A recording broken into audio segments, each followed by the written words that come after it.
우리는 지난주 드디어 하나님의 나라에서 가장 중요한 존재, 하나님의 나라에서 가장 중요한 단어인 왕이라는 자리에 앉는 사람, 사울이라는 인물을 드디어 만나게 되었습니다. 하나님은 이 하나님의 나라가 시작되는 이 시점에 그 중요한 첫 번째 왕의 자리에 자신이 지금까지 준비하셨고 하나님의 마음에 합하고 하나님의 뜻을 다 이룰 그 다윗을 앉히지 아니하시고 사람들의 마음에 합하고 사람들이 구하여 찾은 이름을 가진 사울이라는 사람을 그곳에 앉히셨습니다. 그래서 우리는 그 하나님의 나라에 지금까지 준비하셨던 그 하나님의 열정과 열심이 쏟아부어져서 만들었던 그 하나님의 나라가 펼쳐지는 그 첫 번째 왕의 자리에 앉은 사울을 통하여서 하나님에 대한 메시지를 보게 됩니다. 사울은 그 자리에 앉아 있음으로 말미암아서 우리는 사울이라는 이름과 인물을 통하여서 하나님에 대한 메시지를 우리가 듣게 됩니다.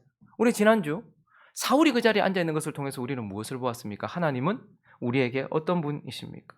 우리가 잘못된 요구를 하고 하나님을 버리는 처사의 행동을 한다 할지라도 우리의 요구를 허락해 주시고 허용해 주시는 분이다라는 것과, 그리고 우리에게 주신 자유의지를 존중하셔서 그 자유의지로 인하여 선택한 모든 것들까지도 존중하시는 하나님. 그래서 어떻게 보면 허비처럼 느껴지는 시간을 흘려보내시고 잘못된 길을 걸어가는 그들과 함께 아파하시면서 걸어가시는 그 하나님. 그러나 결국 사울이 다윗이 아니라, 하나님이 억지로 다윗을 앉히신 것이 아니라 결국 우리가 원하던 사울을 그 자리에 앉히심으로써 하나님은 우리를 인격적으로 인도해 나가시는 분이다라는 하나님에 대한 메시지를 사울이라는 사람을 통해서 보았습니다. 그런데 동시에요, 이 하나님의 나라의 초대 왕으로 앉아있는 이 사울은 하나님에 대한 메시지이기도 하지만 우리 자신, 나에 대한 메시지이기도 하다라는 것을 우리는 보게 됩니다. 그래서 우리는 지난주 사울을 통해서 하나님에 대한 메시지를 들었다면 오늘 주어진 본문을 통하여서 이 사울을 통하여서 나에게 주는 메시지, 이 사울이라는 존재 자체가 나에 대한 어떠한 메시지를 주고 있다는 것을 보면서 나에 대한 메시지를 살펴보려고 합니다. 오늘은 한 두 가지로 살펴보려고 하는데요. 사울이 일대 왕, 초대 왕으로 하나님의 나라에 앉아 있다라는 그 사실 자체가, 사울이라는 존재 자체가 나는 무능하다, 우리는 무능하다라는 것을 나타내주는 메시지다라는 것입니다. 그럼 우리는 이렇게 슬쩍 보는 경향들이 있어요. 그래서 이미 사울에 대한 선입견을 가지고 있기 때문에 사울은 처음부터 나쁜 사람, 그리고 사울은 하나님도 별로 신경 쓰지 않은 사람, 다윗은 엄청나게 훈련시키시고 다윗은 엄청나게 신경 쓰셨지만 사울이라는 인생은 그도 하나님께 신경 쓰지 않고 하나님도 그에게 신경 쓰지 않은 사람, 이렇게 생각을 합니다. 그러나 우리가 성경을 보면서 놀라운 사실은 사울이라는 이름이 등장하자마자 이 사울에게 하나님께서 얼마나 많은 것들을 쏟아부어 주셨는지를 우리는 보게 됩니다. 사울이 등장하는 장면 내내 하나님이 주신 것들, 그것도 많은 것들이 있다라는 것을 보게 돼요. 우리가 지난주 살펴보았지만 9장 1절부터 보시면 그가 처음 등장하는, 우리는 이미 성경을 많이 읽어서 사울이라는 사람에 대해서 잘 알고 있지만 그러나 처음 사무엘서를 읽었다라고 생각해 보십시오. 이 사람이 등장할 때 우리가 얼마나 기대할 만한 것들이 있는지. 베냐민 지파라고 말했습니다. 기스라 이름하는 어떤 사람요? 유력한. 베냐민은 다 용사였다라고 말해요. 그러니까 강직한 사람, 강한 사람이었고요. 사람들의 마음에 합한, 그리고 유력한 능력이 있는 자였다라고 말하고 있어요. 그러니까 사울이라는 사람은 육체적으로 보았을 때, 외적으로 보았을 때 능력이 있는 사람입니다. 2절도 계속해서 보시면요, 기스에게 아들이 있으니 그 이름은 사울이라. 그가 또 어땠다고요? 준수한 소년, 저 원어는 청년이라는 겁니다. 가장 강력한 순간을 지나고 있는 사람, 그것도 준수한데 이스라엘 자손들 중에서 그보다 준수한 자가 없고, 키도 모든 백성 어깨 위, 그래서 사울이라는 이름이 사실은 그런 뜻이 아닌데 큰 자, 이런 것을 의미하는, 베냐민 지파는 사울 하면 되게 좋아했었습니다. 그러니까 사울이라는 사람에게 하나님께서 외적인 능력을 많이 주셨어요. 유력한 집안에서 태어나서 베냐민, 이거는 자기가 결정할 수 있는 게 아닌데 하나님께서 처음부터 그런 강력함을 허락해 주셨고, 그리고 그가 준수한 소년으로서 청년으로서 이스라엘 백성들 중에 더 준수한 사람이 없고 키도 머리 하나 더 있는 그렇게 외적으로 보았을 때 참 많은 것을 가진 능력 있는 사람이다. 하나님께서 그것을 주셨다라는 것을 보게 됩니다. 그리고 3절부터 보시면요. 그는 외적으로만 육적으로만 강인한 사람이 아니었고 아버지가 암나기를 잃어버렸어요. 그런데 그에게 부탁했습니다. 그랬더니 4절에 보니까요. 그가 어떻게 했습니까? 지금 40kg가량을 3일 동안 헤매고 다녀요. 아버지가 말한 것에 순종하는 도덕성과 윤리성을 가지고 있는 자, 그리고 아버지가 말한 것을 이루고자 충성하려고 하는 충성이라는 윤리성과 도덕성을 가지고 있는 자. 그리고 계속해서 볼까요? 5절도 보시면 함께 가던 사원에게 돌아가자 이렇게 말했어요. 근데 아버지의 마음도 헤아릴 줄 아는 자, 아버지가 나 걱정할 것 같다 라고 말하면서 윤리적으로도 도덕적으로도 그렇게 뭔가가 있는 자. 그래서 6절을 보시면 그런데 그의 사원이 뭐라고 말합니까? 여기 하나님 사람이 있습니다. 그러니까 하나님 사람에게 한번 물어봅시다 라고 말했더니 하나님의 음성에도 여러분 3일 동안 헤맸는데 하나님이 인도하시려면 지금 인도하시지 왜? 라고 말하면서 그냥 돌아갈 수도 있는데 하나님께 가보자고 말했더니 거기에 귀를 기울이고 7절에도 보면요. 그에게 뭘 드려야 되냐? 하나님도 하나님의 사람도 존중할 줄 아는 자. 그러니까 그냥 외적으로만 많은 것을 가진 자가 아니고 그의 마음과 그의 윤리와 도덕적인 부분도 탁월한 자였다라는 것을 보게 됩니다. 10절도 보시면요. 사환이 했던 말이에요. 여러분 사람이 마음을 먹으면 고치기 힘듭니다.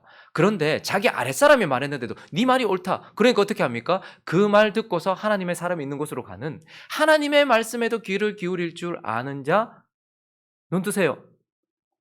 그리고 하나님의 말씀에만 귀를 기울이는 것이 아니고 자기보다 낮은 자, 사람에게도 귀를 기울일 줄 아는 자, 이런 자다라고 우리에게 도덕성에 대해서 말해줍니다. 그리고 오늘 이제 10장으로 넘어오면 어떤 일이 일어납니까? 10장 1절을 읽어볼까요? 읽습니다. 시작. 이에 사무엘이 기름병을 가져다가 사울의 머리에 붓고 입맞춤에 이르되 여호와께서 내게 기름을 부으사 그의 기업의 지도자로 삼지 않. 뭐 하셨다고 이제 하나님이? 그에게 기름을 부었다. 기름을 부었다라는 히브리어로 뭐죠? 메시아입니다. 하나님께서 그에게 기름을 부어주셨습니다. 육체적인 모든 부분을 탁월하게 하셨고 도덕적인 모든 부분까지 탁월하게 하시더니 그에게 기름까지 부어서 모든 사람들 위에 세우셨어요. 거기다가요 9절도 볼까요? 읽습니다. 시작. 그가 사무엘에게서 떠나려고 몸을 돌이킬 때에 하나님이 새 마음을 주셨고 그날 그 징조도 다 하나님께서 또 뭘 주셨대요? 그냥 기름만 부은 것이 아니고 새 마음까지 주셨대요. 하나님이 주신 직분을 감당하도록 하나님이 가야 할 길을 걸어가도록 여러분 한번 생각해 보시죠. 어제까지는 그냥 사울이었어요. 근데 갑자기 하나님의 사람이 내게 기름을 붓더니 네 왕 된다라고 말해요. 얼마나 당황스러웠겠습니까? 그런데 거기에다가 그에게 네가 왕이 된다라는 것을 확신을 주기 위해서 세 가지 징조를 매우 구체적으로 얘기하죠. 네가 어떤 사람들을 만날 것이고 그들은 이런 멘트를 할 거야. 그리고 그들은 이런 것들을 가지고 있을 거고 이러한 상황을 만날 거야. 세 가지 징조를 줍니다. 근데 그게 어떻게 됩니까? 다 이루어져요. 그러니까 지금 하나님의 사람이 헛소리를 하는 게 아니라는 거. 새 마음도 주셨고 그리고 그 징조까지 다 이루어지게 하심으로써 확신까지도 주셨다라는 것을 보게 돼요. 거기다 오늘 6절은 이렇게까지 말씀하고 있는데 네게는 여호와의 뭐가? 영이 크게 임하리니 너도 그들과 함께 예언하고 변하여 새 사람이 되리라 말씀하셨어요. 그런데 그 징조가 다 이루어지더니 10절을 같이 읽습니다. 시작. 그들이 산에 이를 때에 선지자의 무리가 그를 영접하고 하나님의 영이 사울에게 크게 임함으로 그가 그들 중에서 예언을 하니. 여기서 말하는 것은 우리 신약시대 사람들처럼 복음을 듣고 구원을 받은 자가 이제 영원히 떠나지 않는 성령의 내주하심을 말하는 것이 아니라 구약시대에는 하나님이 주신 일과 사명을 감당할 수 있도록 하나님이 주시는 그 성령, 능력을 말하는 겁니다. 그런데 지금 사울에게 성령이 크게 임해가지고 예언까지 했다라고 말하고 있어요. 그러니까 하나님은 사울이라는 일대 왕이 등장하던 그때에 다 주신 것입니다. 육체적 필요, 마음의 필요, 기름 부음과 영적인 필요까지 다 채워주신 거예요. 사울에게 뭔가 부족하게 해서 그런 것이 아니고 사울이 그 일을 감당할 수 있도록 다 채워주셨다라고 말씀하고 있는 것이죠. 그런데 우리가 알죠? 사울은 어떻게 합니까? 성공합니까? 실패합니다. 그래서 사울이라는 인물을 하나님께서 일대왕으로 그곳에 앉혀 놓으시면서 하나님은 사울이 존재적으로 무능하다라는 것을 우리에게 말해주고 있어요. 우리는 뭘 자꾸 가지면 우리가 달라질 거라고 생각을 해요. 돈을 좀 더 가지면 내가 달라질 거라고 생각을 하고, 지금보다 좀 더 건강하면 내가 좀 달라질 거라고 생각을 하고, 내가 지금보다 좀 더 능력이 있으면 좀 더 달라질 것처럼 생각을 해요. 근데 사울은 마치 첫사람 아담이 부족한 것 없었던 것처럼 사울은 다 가지고 있었습니다. 그런데 어떻습니까? 무능하다라는 거예요. 존재적으로 무능하여서 실패했다라는 것입니다. 그리고 그는 실제적으로 무능한 거예요. 오늘 본문을 보시면요, 사울이 얼마나 겸손한 사람. 여러분, 하나님의 사람에게 가장 크게 필요한 것, 눈 뜨세요. 하나님의 사람에게 있어서 가장 중요한 것, 그것 중에 하나는 겸손입니다. 세상은 능력을 말해요. 그러나 하나님은 언제나 겸손. 하나님이 뭐라 하시든지 거기에 순종할 마음, 하나님이 뭐라 말씀하시든지 자신을 낮추는 겸손이 가장 중요해요. 그런데 오늘 20절 한번 보십시오. 사흘 전에 이런 내 암나기들을 염려하지 말라 찾았느니라. 그리고 이제 이 말만 들었으면 됐는데, 온 이스라엘이 사모하는 자가 누구냐? 너와 내 아버지의 온 집이 아니냐? 너 왕 될 거다. 이렇게 말했어요. 21절 있습니다. 시작. 사울이 대답하여 이르되 나는 이스라엘 지파의 가장 작은 지파 베냐민 사람이 아니니까, 또 나의 가족은 베냐민 지파 모든 가족 중에 가장 미약하지 아니하니까 당신이 어찌하여 내게 이같이, 사실 실상 진짜 미약합니까? 사실 하나님은 유력하다라고 말해요. 사무엘도 그가 유력한 자다라고 말하고 준수한 자다라고 말해요. 그런데 그의 마음이 그렇단 말입니다. 나는 정말 미약합니다라고 겸손했어요. 그런데 그가 나중에는 어떻게 됩니까? 사무엘상 15장으로 넘어가 보시면 12절에 사무엘이 사울을 만나려고 아침에 일찍 일어났더니 어떤 사람이 사무엘에게 말하여 이르되 사울이 갈멜에 이르러 자기를 위하여 뭐 세웠다고요? 기념비를 세우고 발길을 돌려 길갈로. 사무엘 기다리지도 않았어요. 그 전쟁 치르고 사무엘이 무슨 말하기도 기다리지도 않고 거기서 자기를 위하여 기념비를, 내가 가장 미약한데 내가 어떻게 라고 말했던 그 겸손도 지키지 못하는 그러한 무능한, 실제적으로 무능한 자다라는 것을 보게 됩니다. 그리고요, 왕으로 세워졌으니 그에게 가장 중요한 건 뭘까요? 여러분, 어떤 자리에 있을 때 가장 중요한 것은 이곳에 나를 세우셨다라는 확신이에요. 목회자도요, 하나님이 나를 이곳에 세우셨다는 확신이 없으면 쫓겨날까 봐 두려워해요. 그리고 혹시나 잘못될까 봐 두려워해요. 장로님들도 권사님들도 사업하시는 분들도 마찬가지입니다. 이 사업을 하나님께서 내게 주셨다는 확신이 있어야 돼요. 내가 이 자녀들에게 부모라고 주신 확신이 있어야 돼요. 그거 없으면 사울처럼 돼요. 그런데 하나님께서 사무엘을 통하여서 사울이 왕이 되던 그 순간에 아무도 믿을 수 없었고 도저히 받아들일 수 없었던 그 순간에 세 가지 징조를 너무 구체적으로 말했어요. 너는 이런 멘트들을 들을 것이다. 이런 사람들을 만날 것이다. 세 가지가 구체적으로 됐고 마지막 징조는 뭐였습니까? 영이 너한테 임할 것이다는, 부인할 수 없는, 그래서 네가 능력이 있어서도 아니고 네가 구해서도 아니라 하나님이 너를 선택하셔서 너를 왕의 자리에 앉히셨다라는 확신을 주셨어요. 이건 정말 중요합니다. 왜냐하면 자꾸 시간이 지나다 보면 우리를 흔들 만한 일들이 너무 많이 일어나거든요. 이 사업 진짜 계속 가도 되나? 내가 이 일 계속 해도 되나? 내가 이렇게 계속 있어도 되나? 근데 사울도 그랬거든요. 근데 나중에 어떻게 되었습니까? 18장으로 좀 더 가보면 7절과 8절 한번 읽어볼까요? 시작. 여인들이 뛰놀며 노래하여 이르되 사울이 죽인 자는 천천히요 다윗은 만만히로다 한지라. 사울이 그 말에 불쾌하여 심히 노하여 이르되 다윗에게는 만만을 돌리고 내게는 천천만 돌리니 그가 더 얻을 것이 나라 말고 무엇이냐. 지금 사울이 불쾌했던 이유는 단순히 그냥 기분이 나쁜 정도가 아니라 두려웠던 거예요.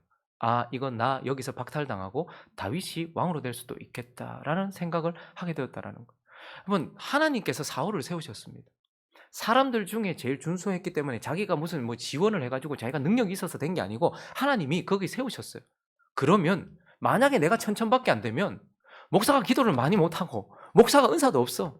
그런데 목사와 함께하고 있는 성도들이 기도를 많이 하고 존경도 많이 받으면 같이, 사울이 천이면 다윗이 만이면 사울은 뭡니까? 만천이잖아요. 만천. 다윗이 사울 안에 있잖아요. 그런데 나는 천천이고 저거는 만만이니까 나는 제거하고 저거 왕 될라나? 하나님께서 주셨던 확신도 유지하지 못하는 거예요. 그걸 잃어버리는 거예요. 그때부터 흔들리기 시작하는 것이죠. 그리고 결국 어떻게 됩니까? 하나님이 그에게 새 마음을 주셨어요. 뭐 거듭난 자에게도 주시지만 하나님께서 어떤 사명을 감당하고 무엇을 할 때 하나님께서 새 마음 주신다는 게 얼마나 중요합니까? 아, 내가 한번 해봐야지. 아, 내가 이제 정말로. 그런 새 마음을 주셨어요. 거기다가 새 영도 주셨습니다. 성령을 부어주셨단 말입니다. 지금처럼 우리 안에 내주하셔서 영원히 떠나지 않는 그런 의미가 아니고 그 왕의 자리를 감당할 수 있는 그 영을 부어주셨다라는 말입니다. 그런데 나중에 어떻게 됩니까? 16장 13절과 14절. 이걸 정말 이렇게 너무 절묘하게 오버를 해놨어요. 사무엘이 기름 뿔병을 가져다가 그의 형제 중에서 그에게 부었더니 이날 이후로 다윗이 여호와 영에게 크게 감동되니라. 사무엘이 떠나서 라마로 가니라. 14절 있습니다. 시작. 여호와의 영이 사울에게서 떠나고 여호와께서 부리시는 악령이 그를 번뇌하니라. 여러분, 다윗도 하나님의 성령이 떠날 뻔한 적이 있었죠. 바세바 범하고 했을 때 그때 그가 뭐라고 합니까? 주의 성신을 내게서 거두지 마십시오 라고 그렇게 간절히 구했어요. 지금과 같이 구원받은 자에게 내주하시는 성령을 말하는 게 아니에요. 구약 시대 당시에 그때 일하시던 성령의 역사를 말하는 거죠. 사울에게 성령이 임했었단 말입니다. 그 위에서 역사했단 말입니다. 삼손에게 그러하셨던 것처럼. 그런데 다윗에게 임하던 성령이 이제 절묘하게 그 다음 절에 사울에게서 떠나버렸다라고. 그건 그가 지키지 못했기 때문이다라고 말하는 것이죠. 그래서 어디까지 갑니까? 악신이 그에게 가는 데까지 갔고 저 뒤에 28장 7절을 보시면요. 참 이런 인생들이 참 많아요. 읽습니다. 시작. 사울이 그의 신하들에게 이르되 나를 위하여 신접한 여인을 찾으라. 내가 그리로 가서 그에게 물으리라 하니 그의 신하들이 그에게 이르되 보소서 엔돌에 신접한 여인이 있나요? 어디까지 가는 거예요 이제? 무당을 찾는 자리까지. 하나님이 주신 그 거룩한 영, 그 능력의 영을 잃어버린 채 그냥 그렇게 가는 거죠. 그래서 우리는 이 사울을 그 자리에 앉히신 하나님이 얼마나 우리를 인격적으로 대하시는지에 대한 메시지이기도 하지만, 그러나 그 사울을 통해서 저와 여러분이 하나님께 무엇을 받는다 할지라도, 그게 땅에 속한 능력이든 내 마음에 속한 능력이든 하늘에 속한 능력이든 우리는 무능하다, 존재적으로 실제적으로 무능하다라는 것을 사울을 통해서 말씀해 주고 있는 것입니다. 자, 그리고 이제 중요한 것, 왜 하나님의 나라에 첫 번째 가장 중요한 그 초대 왕의 자리에 사울이 앉아 있는가? 그 사울을 통해서 하나님은 우리에게 어떤 메시지를 주는가? 두 번째는 바로 나는 왕이 되어서는 안 된다라는 것입니다. 내가 왕이 되어서는 안 된다라는 것입니다. 그러면 자, 사울을 한번 보십시오. 사울은 어떤 사람입니까? 사울은 사람들이 자신들의 인생의 왕이 되었으면 하고 사람들이 원한 왕이었습니다. 내 인생에 저가 왕이었으면 좋겠다라고 했던 사람들이 세운 왕이었어요. 그리고 사울은요, 그러한 잘못된 요구에도 하나님이 허용해 주신 그러한 왕이었습니다. 동시에 사울은 왕이 되어 내 인생을 살아가는 저와 여러분을 예표하는 사람이기도 합니다.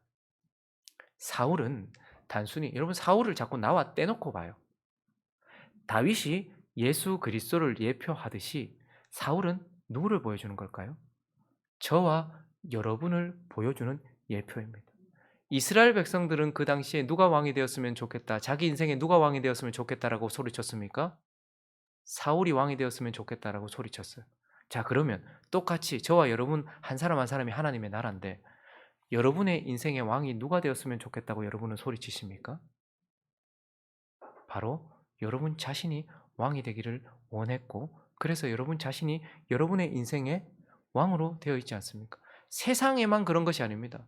포스트 모더니즘 시대라는 것은 자신 이외에 절대 진리가 없다라고 말하는 것이고, 자신이 왕이다라는 것을 말하는 시대를 살고 있다는 것이고, 교회 안에도 마찬가지입니다. 여러분의 인생의 왕이 누구십니까? 하나님이십니까? 근데 하나님의 말씀에 그렇게 반응하십니까? 여러분의 인생의 주인은 여러분 자신입니다. 여러분들은 여러분들이 원하는 대로 살고 있고 저도 마찬가지죠. 그러니 그 당시에 그때 있는 사람들은 사울이 왕이 되었으면 좋겠다라고 그렇게 해서 사울을 왕으로 세웠던 것처럼 지금 내 인생의 왕은 누굽니까? 솔직히 밥 먹는 것부터 시작해서 자는 것부터 시작해서 시간을 쓰고 돈을 쓰고 내 말을 하고 하는 모든 것들의 왕은 누굽니까, 솔직히? 우리 자신 아닙니까?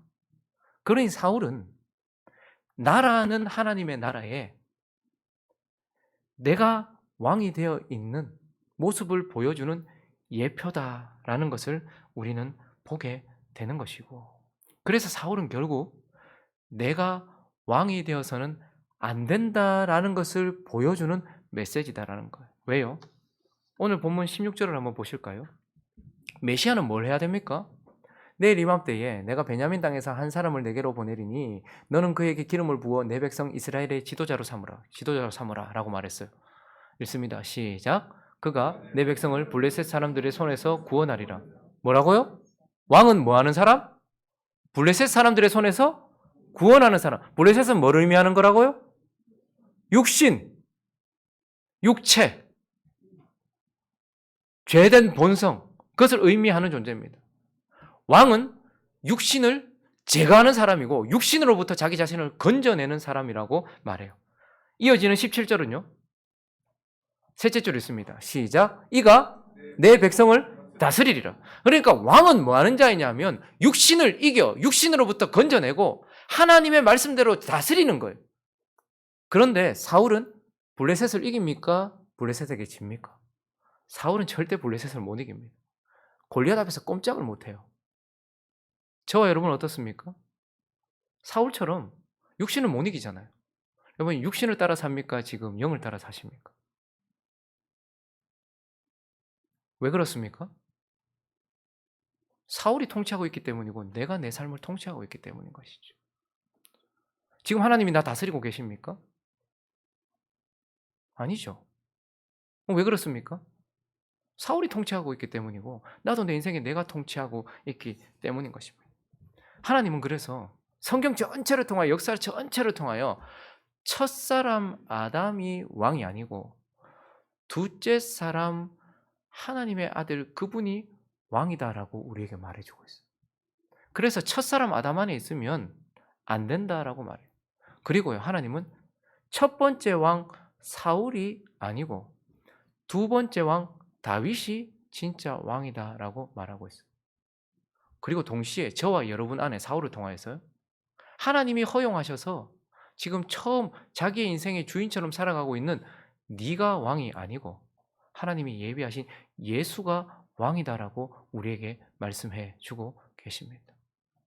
그래서 오늘 이 사울을 이곳에 세우시면서 하나님은 지금 우리 한 사람 한 사람에게 하나님의 나라가 어떻게 이루어지고 있는지, 그리고 또 그 왕은 누구인지 하나하나 설명해 가시면서 우리는 그 자리에 왜 하나님은 다윗을 앉히지 않고 사울을 앉히셨는가? 인격적으로 우리를 인도하시는 그 하나님의 인격적인 아버지 되심을 사울을 통해서 보아야 되지만, 그 사울이 얼마나 무능하며 그래서 그가 왕이 되어서는 안 된다라는 것을 우리에게 가르쳐 주시면서 그 왕의 자리에서 우리를 내려오도록 하시기 위하여서 사울을 거기에 앉히셨다라는 것을 우리에게 말씀해 주고 있습니다. 말씀을 정리하겠습니다. 사울은 무능하면서도 자신의 인생의 왕의 자리에서 내려오지 않으려고 하는 저와 여러분을 보여주고 있습니다. 말은 하나님을 섬긴다라고 말하고 하나님이 내 삶의 주인이라고 말하지만 말은, 혀는, 근데 삶은 사울이 이스라엘을 통치했던 것처럼 내가 내 삶을 통치하고 있다라는 것을 사울을 통해서 보여줍니다. 하나님은 허용해 주셨어요. 내가 내 마음대로 할 수 있도록. 내 시간도 내 마음대로 쓰고 내 돈도 내 마음대로 쓰고 내 말도 내 마음대로 하고 할 수 있도록 허용해 주셨어요. 그러나 그것은 내가 무능하다라는 것을 깨닫고 왕의 자리에서 내려오기까지 하나님께서 인격적으로 인도하시는 하나님의 섭리이지, 그것을 하나님께서 용인하여 허락하여 주신 것뿐이지 그게 옳다라고 말씀하시는 것은 아니다라는 것을 알아야 합니다. 그래서 예수님께서 오셔서 한번 화를 내신 적이 있어요. 성전에서 한번 화를 크게 내셨어요. 자기를 못 박는 상황 가운데서도 화를 내시지 않았는데 그분이 마가복음 10장 14절을 한번 읽어볼까요? 화를 내셨어요. 읽습니다. 시작. 예수께서 보시고 노하시어 이르시되 어린 아이들이 내게 오는 것을 용납하고 금하지 말라. 하나님의 나라가 이런 자의 것이다. 하나님의 나라는 무능하기 때문에 못 들어가는 것이 아니라 무능한데도 왕의 자리에서 내려오지 못하는 자들, 내려오지 아니하는 자들에게는 허락되지 않았어요. 근데 거기에 있는 어린아이들은 어떻습니까? 무능해요. 근데 그 아이들이 다 어디에 있습니까? 어미 아이 품에, 아비 품에 안겨 있어요. 의지하고 있어요. 그래서 하나님 뭐라고 말합니까? 하나님의 나라는 무능하면서도 왕의 자리에 앉아 있으려고 하는 자들의 것이 아니라 무능하다라는 것을 알고서 부모를 의지하는 어린아이와 같은 자다라고 말씀하시면서 거기서 노하셨던 것을 우리에게 말씀하고 있습니다. 사울을 보십시오. 그래서 그 사울이 이스라엘 나라의 왕이 되어서는 안 되는데 왕으로 40년을 지났던 것처럼 내 인생의 왕은 내 뒤에 계신 예수 그리스도여야 되는데 여전히 내가 왕이다는 그런 시간을 보내고 있지는 않은지를 돌아보면서 어린아이와 같이 무능하다라는 것을 인정하고 내 인생의 왕이신 예수 그리스도가 나라는 하나님의 나라의 중심에 왕으로 앉게 되기를 소망하고 기도하고 간구하는 저와 여러분 되시기를 예수 그리스도 이름으로 축원합니다.